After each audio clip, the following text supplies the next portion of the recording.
Imagine waking up one day and realizing you are not really in control, not the way you think you are, the choices you make, the emotions you feel, the way you react to people and situations. What if none of it was fully yours? What if deep within you there was something else, something hidden, something powerful that has been silently shaping your life all along? According to Carl Jung, there is. Buried in the depths of your mind exists a powerful force. It moves in secret, influencing your thoughts, your fears, your actions, without asking for your permission. Jung called it the shadow self. It's made up of everything you were taught to reject, the emotions you deny, the thoughts you suppress, the desires you pretend not to have. But here's the unsettling truth. Just because you ignore it doesn't mean it goes away. In fact, the less you face it, the more power it has over you. Jung warned, until you make the unconscious conscious, it will direct your life and you will call it fate. So ask yourself, are you really making your own decisions? Or is your shadow self pulling the strings? By the end of this video, you'll not only understand what the shadow self is, you'll know how to confront it before it consumes you completely. Let's begin. Have you ever reacted to something and later thought, why did I do that?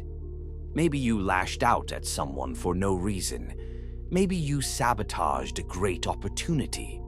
Maybe you felt a sudden surge of jealousy, anger, or fear, emotions that didn't seem to fit the moment. According to Jung, those moments are not random. They are your shadow speaking through you. The shadow self is not some vague idea. It is the collection of everything you have rejected about yourself, not because it's wrong, but because you were taught to believe it was unacceptable. As children, we learn fast. Good boys and girls don't get angry. Selfishness is bad. Wanting too much makes you greedy. Crying is weakness. And so, we bury those parts of ourselves. We shove them into the basement of our minds. We pretend they aren't there. But pretending doesn't erase them. It only pushes them deeper. And here's the problem. What you refuse to deal with deals with you. Silently, persistently, without your knowledge. Ignoring your shadow doesn't make you good. It makes you vulnerable. The shadow doesn't stay locked away quietly. It leaks out through your judgments of others, through your self-sabotage, through irrational fears that seem to come from nowhere. It controls your reactions. It colors your relationships. It shapes your life without you even realizing it. And the most dangerous part? You think it's just who you are. You think it's fate, but it's not. It's the unconscious you, the parts you refuse to face. So what happens when you ignore your shadow? 3 things. First, projection. When you cannot accept a trait within yourself, you find it unbearable in others. If you were taught that anger is bad, you'll despise those who express anger openly. If you believe ambition is selfish, you'll judge successful people harshly. You don't see them for who they are. You see the parts of yourself you refuse to acknowledge. Second, self-sabotage. Your shadow will block your own success. You'll unconsciously destroy relationships you value. You'll procrastinate on goals that matter. You'll make excuses when opportunity comes knocking. Not because you don't want happiness, but because deep inside you believe you don't deserve it. Third, emotional hijacking. Ever overreacted and later thought, where did that come from? That's your shadow breaking through. The anger you never allowed yourself to feel. The fear you never addressed. The resentment you buried. It comes out sideways, ugly, explosive, and uncontrollable. And here's the most terrifying part. You won't even recognize it as yourself. But here's the truth. Your shadow isn't your enemy. It's not evil. It's not a monster. It's you, the parts of you you were never allowed to understand. And the longer you run from it, the stronger it becomes. The more you fear it, the more control it has over your life.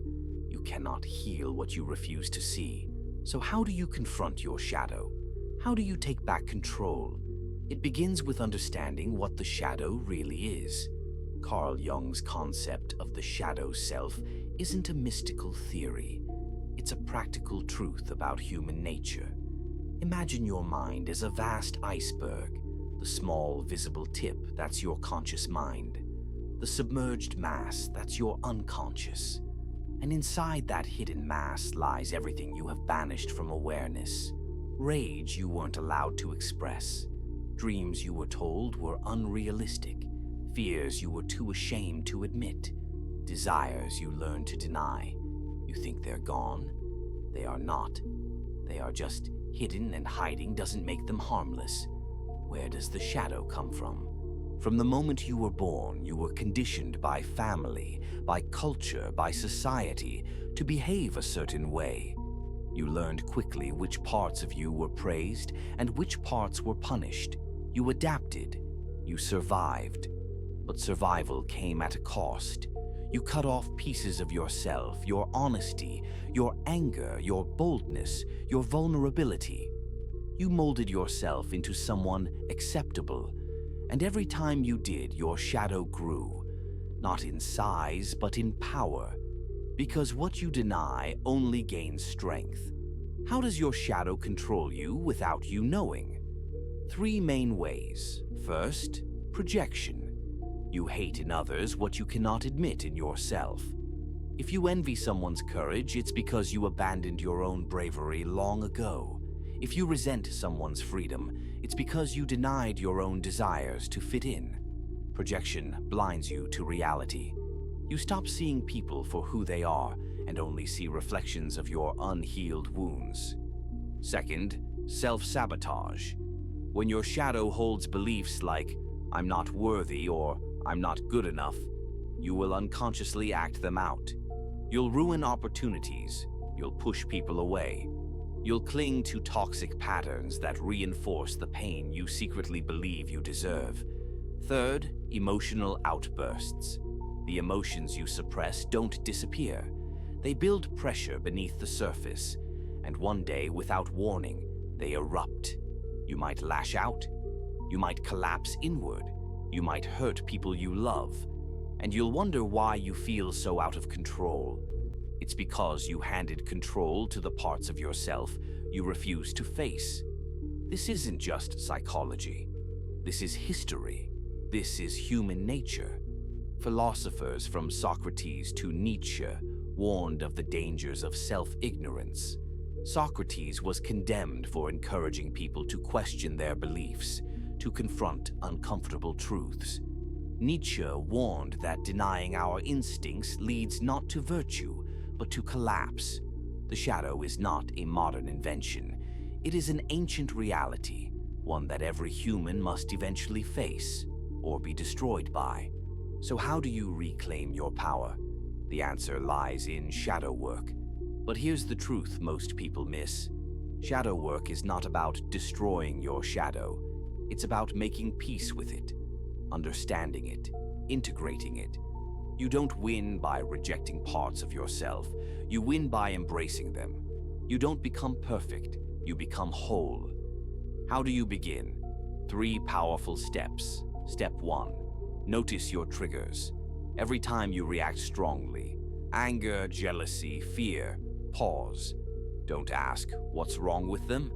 Ask, "What is this revealing about me?" Your triggers are not random. They are invitations to discover the parts of yourself you've buried. Step 2. Shadow journaling. Find a private place. Grab a journal. Write down the thoughts you're ashamed of, the emotions you hide, the desires you censor. No filter, no judgment. What you reveal, you can heal. What stays hidden controls you. Step 3. Integration. When anger rises, don't suppress it. Listen to it. When fear whispers, don't ignore it. Understand it. When jealousy stings, don't deny it. Learn from it. Say to yourself, "I see you. I hear you. You are part of me, but you do not control me." By bringing the shadow into the light, you reclaim what was always yours: choice, awareness, freedom. Carl Jung said, "One does not become enlightened by imagining figures of light, but by making the darkness conscious." The light is not the absence of darkness. It is the courage to see it, to embrace it, to live not as a fractured mask, but as a whole, imperfect, powerful human being. You now have a choice. You can ignore the shadow, pretend it's not there, and let it rule you from the dark.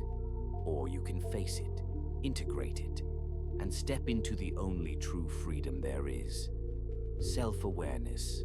The question is, are you ready to meet the parts of yourself you've spent a lifetime avoiding? Let me know in the comments. And if you're ready for more deep journeys into the mind, subscribe. This is only the beginning.